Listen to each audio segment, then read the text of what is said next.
Welcome to Whispers of Warcraft. Tonight, we drift into the jungles, islands, and spirit realms to follow the life of a quiet, wise, and unlikely leader, Vol'jin, son of Sen'jin.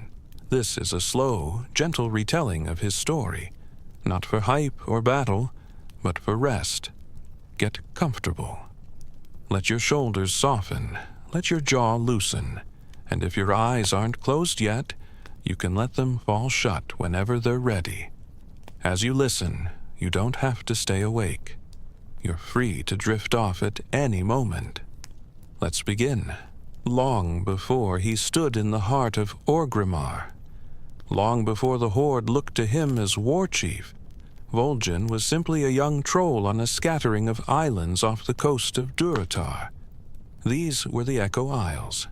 Imagine them now in your mind. Dark water, softly lapping at the shore. Pale sand, warmed by a rising sun. Palm trees lean toward the sea, their long fronds whispering whenever the breeze passes through. The air is warm, but not oppressive.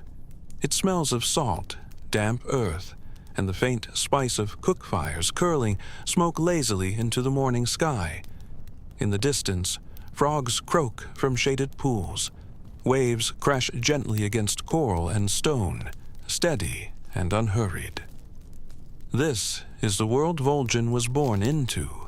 Not the great stone walls of Orgrimmar, not the halls of kings and war chiefs, but small huts on stilts, rope bridges swaying gently, and drums that beat slowly at night under bright stars. He is the son of Sen'jin, the wise leader of the Darkspear trolls.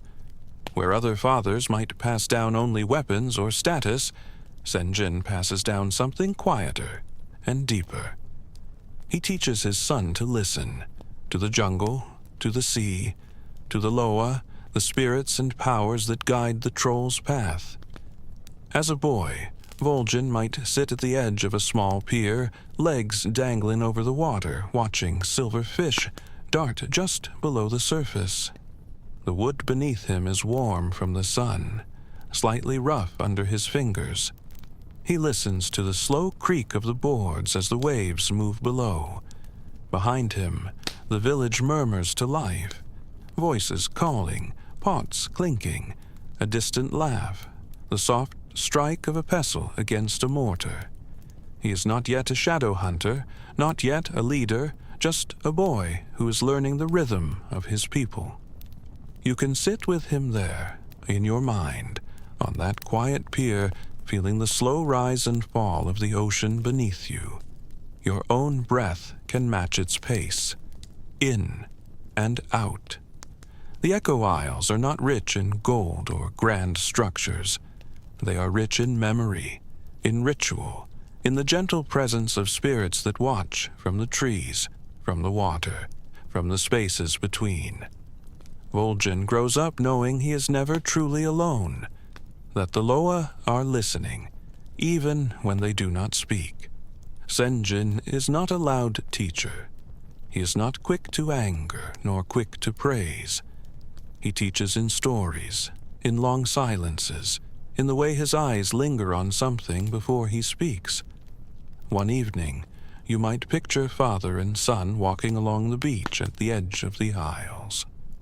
The sun is sliding toward the horizon, turning the water a deep orange and gold.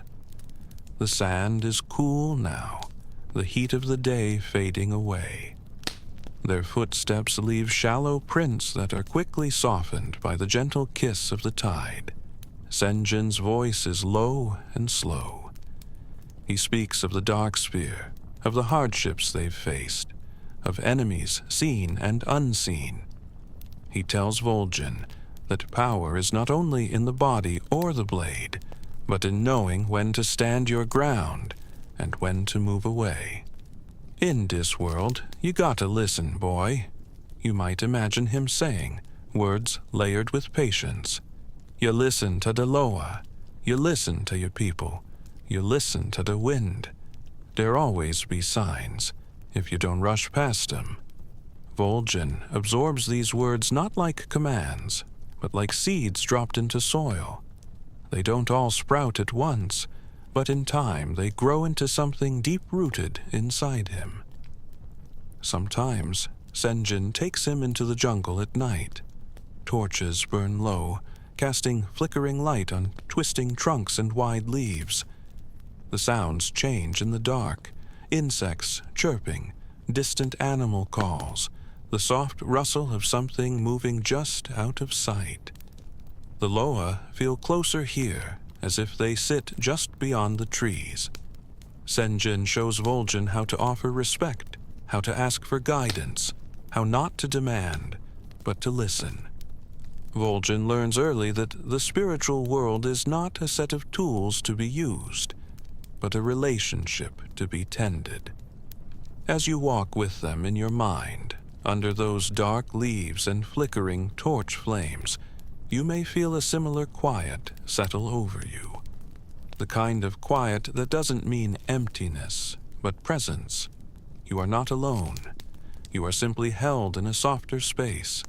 The Echo Isles feel timeless, but they are not untouched by danger. One day, a threat rises that the Darkspear trolls cannot face alone. Danger comes from the sea, from strange magic, from creatures and forces that want to claim the Isles for themselves. To keep this tale gentle, we won't dwell on every detail of conflict. Instead, we'll step back, as if watching from high above the islands, seeing only the broad strokes. Sen'jin foresees a terrible fate if his people remain. He knows that to stay is to die. So, with the wisdom of a leader who loves his people more than he loves the land beneath his feet, he chooses to leave. This is not an easy choice. The jungles, the beaches, the huts on stilts, the drums at night, all of these are woven into Darkspear identity. But survival sometimes means letting go of what you know to protect the people you love. Vol'jin watches as his father leads their people into an unknown future, guided by visions, by Loa, and by the quiet conviction that there is more for them than these islands alone.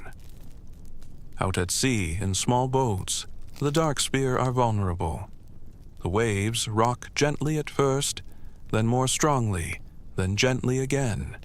The sky stretches overhead, vast and indifferent, scattered with stars or thick with clouds depending on the day. In this uncertain journey, they encounter others, new allies, new paths. Among those paths is a meeting that will shape Vol'jin's life, the meeting with Thrall, and the beginning of the Darkspear's place within the Horde. We won't follow every step of how they arrive together in Kalimdor. Instead, we'll let the scene fade. Boats rocking, voices murmuring, water stretching out in all directions. The sound of the sea can blend with your own breath now, slow, steady, without effort. The Darkspear are leaving home, but not each other, and in that there is sorrow and hope. The sands of Durotar are nothing like the jungles of the Echo Isles. Where the Isles were green and lush, Durotar is dry, harsh, and red. Yet there is a certain beauty here too. Tall cliffs rise from the earth, sun-baked and resolute. Wind whistles through canyons and gulches, carrying with it the scent of dust and distant sea. When the Darkspear trolls settle near the coast, they bring their drums, their rituals, their Loa, and their memory of the islands they once called home. They build new huts, plant new totems, sing old songs in a new land. Vol'jin, now older, walks between these new shelters, eyes sharp, mind thoughtful. He carries the weight of loss, but he also carries something left to him by Sen'jin's example, the understanding that a people can endure hardship and still remain themselves. In the distance, the Orcish city of Orgrimmar rises, a fortress of iron and wood carved into the stone, filled with warriors, shamans, and leaders with their own histories, their own scars. Thrall, the war chief of the Horde, has given the Dark Spear a place in this new world. Vol'jin respects him, not blindly, but earnestly. He sees in Thrall the same kind of leader his father was. Someone who listens, who thinks beyond himself, who knows that power is not only in strength, but in responsibility. Some nights, Vol'jin walks along the shoreline of Durotar where dark waves touch red sand. The stars above Kalimdor are different from those above the Echo Isles, but they still shimmer in familiar patterns. He speaks to the Loa. He remembers his father. He promises quietly to guide the Darkspear with the same care, the same patience, the same deep listening that was shown to him. As you stand with him on that lonely coast in your mind, waves rolling in and out, you can let your own thoughts roll in and out too, arriving and leaving, without needing you to follow them. Vol'jin is more than a simple chieftain. Over time, he becomes a shadow hunter, a rare kind of troll warrior, blending martial skill with spiritual communion. To be a shadow hunter is to walk between worlds, the physical world of blades and bodies, and the unseen world of spirits and Loa. The training is not a series of drills or simple lessons. It is a long, gradual deepening of his connection to the unseen. You might imagine him alone atop a rocky outcrop overlooking the sea. The sun is setting, casting long shadows behind him. He sits cross-legged, eyes closed, a small bowl of incense burning softly at his feet. The smoke rises in slow curls, carried off by the wind breaking and reforming as it goes. He focuses on his breath, on the gentle weight of his body against the warm stone, on the distant sound of waves and the occasional cry of a seagull overhead. In this quiet, he reaches out not with his hands, but with his awareness. He feels the presence of the Loa, some playful, some stern, some wise, some wild. They do not always answer in words. Sometimes they answer in feelings, in visions, in subtle shifts of the air. To be a shadow hunter is not to control the Loa, but to work with them. Vol'jin learns which spirits to invoke for guidance, for protection, for insight. He learns when to ask, and when to be silent. In that discipline, in that humility, he becomes not just a warrior, but a bridge between his people and the world beyond. You can sit beside him now, on that warm stone, as he meditates. Feel the stillness. The world around you may be full of noise, tasks, and worries, but in this moment, within this story, you have permission to be as still as he is. Your thoughts can drift like smoke, rising, twisting, dissolving, until all that remains is the soft rhythm of your breath. Time passes, and the Horde changes. Thrall, the war chief Vol'jin respects, steps away from that role. In his place, another rises, Garrosh Hellscream. Garrosh is powerful, driven, and full of fury. He believes the Horde must be strong above all else, feared, unyielding, dominant. Vol'jin watches him with wary eyes. Where Sen'jin and Thrall were listeners, Garrosh is a talker. Where they were careful, he is reckless. Where they saw the Horde as a family of different people standing together, Garrosh sees a war machine. Vol'jin speaks up. He warns, he questions. He does not do this to embarrass Garrosh, nor to seek power for himself. He does it because he sees where this path may lead, to ruin, to betrayal of their own people, to war without honor. At one point, you might imagine Vol'jin standing in the shadows of Orgrimmar, looking up at the heavy gates and the sharp spikes that define the city's silhouette. The sky overhead is a harsh blue, the sun beating down on red rock and metal. Inside those walls, Garrosh makes decisions that will affect every member of the Horde. Vol'jin feels the weight of it. The Loa are not silent. They murmur warnings, show him glimpses of possible futures. Yet for all his attempts to steer things toward wisdom, Garrosh marches on toward conflict. There comes a time when Vol'jin must choose.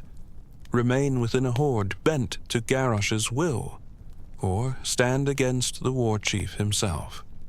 For a troll whose people found safety under the Horde's banner, this is no small decision.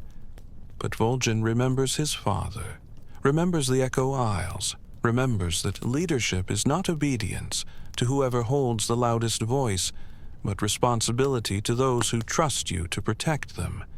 And so, quietly, he begins to plan. Rebellion is often imagined as shouting crowds and crashing weapons. In truth, it begins more softly, in whispers, in secret meetings, in shared looks between people who have all separately reached the same conclusion. This cannot continue. Vol'jin moves carefully, speaking to those within the Horde who also see the danger of Garrosh's path. Trolls, Tauren, Pandaren, even orcs themselves quietly shift their loyalty from the war chief to the idea of a different Horde. One that remembers honor, remembers balance, remembers that power should serve the people, not the other way around. In the shadows beneath Orgrimmar, a rebellion grows. But even here, we will not follow every battle, every strike against the city above. Instead, we focus on the feeling of a people who are willing to risk everything, not for power, but for a chance at a future they can live with. Vol'jin does not seek the spotlight. He does not roar in every speech.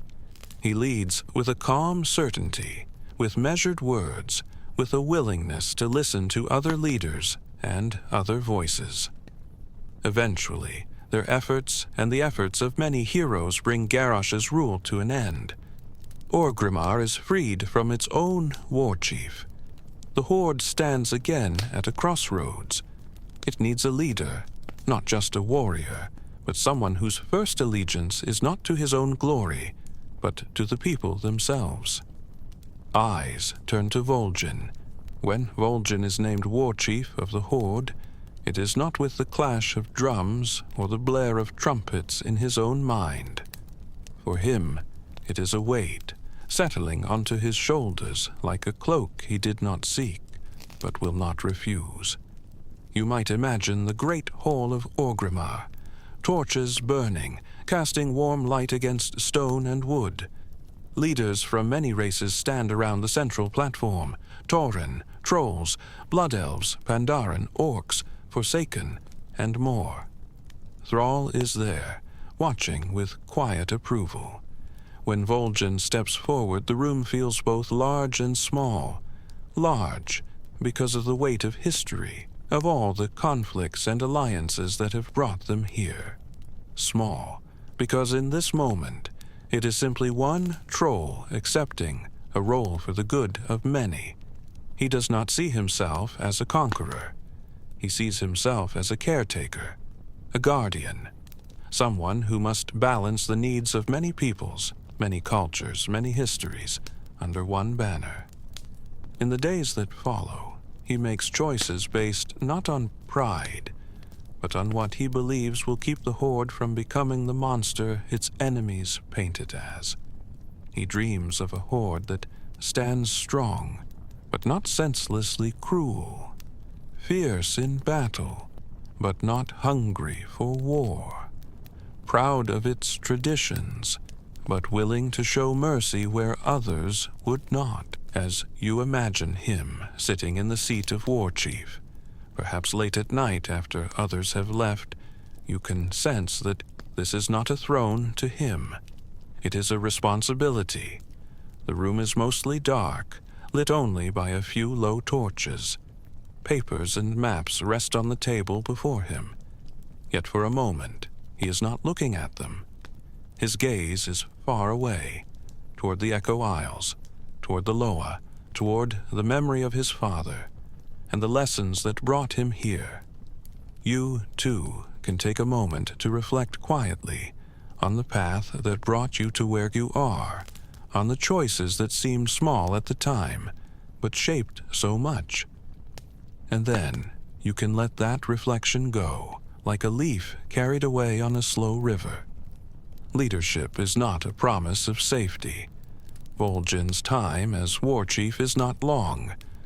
When a new, terrible threat rises over Azeroth, the Burning Legion returning in force, the Horde and Alliance both march to confront it on the broken shore. We will not stand in the clash of that battle. We will not feel every blow or hear every shout. Instead, we will watch from a distance, as if standing on a quiet cliff, looking down at small figures moving on a distant beach. Amid the chaos, Vol'jin is struck down. The wound he receives is more than physical. There are forces at work deeper than most can see, shadows and intentions woven through the moment. He is carried away from the battlefield, brought back to Orgrimmar. In the twilight of his life, he lies surrounded by those who had fought beside him, leaders of the Horde, friends, allies, witnesses. The air in the room is thick with incense, with worry, with the quiet understanding that his path in this world is nearing its end. But Vol'jin is not alone. The Loa are near. As his body weakens, Vol'jin's spirit is pulled between worlds. He feels the tug of the other side, the call of death, neither cruel nor kind, simply inevitable. But interwoven with that pull, there is another presence, the Loa. They do not greet him with grand fanfare. They are felt more than seen, shapes in mist, voices in the wind, knowing eyes in the dark. Among them, one stands out in particular, Bwonsamdi, the Loa of death. To some, Bwonsamdi is frightening, a being who keeps the souls of trolls close, who deals in bargains and graveyard laughter. To Vol'jin, in this moment, he is something else as well, a guide. Vol'jin's thoughts are not only on his own fate. He is war chief. Even on his deathbed, he wonders, who will lead the Horde after him? Who will keep them from being consumed by hatred, by corruption, by the very darkness they fight? He reaches out to the Loa, seeking their wisdom. Who you be choosing to lead him now? You might imagine him asking, his voice quiet but firm. The answer that comes is not what he expects. The Loa place before him a path that points toward Sylvanas Windrunner, the Banshee Queen, leader of the Forsaken, a figure many do not fully trust. Vol'jin questions this.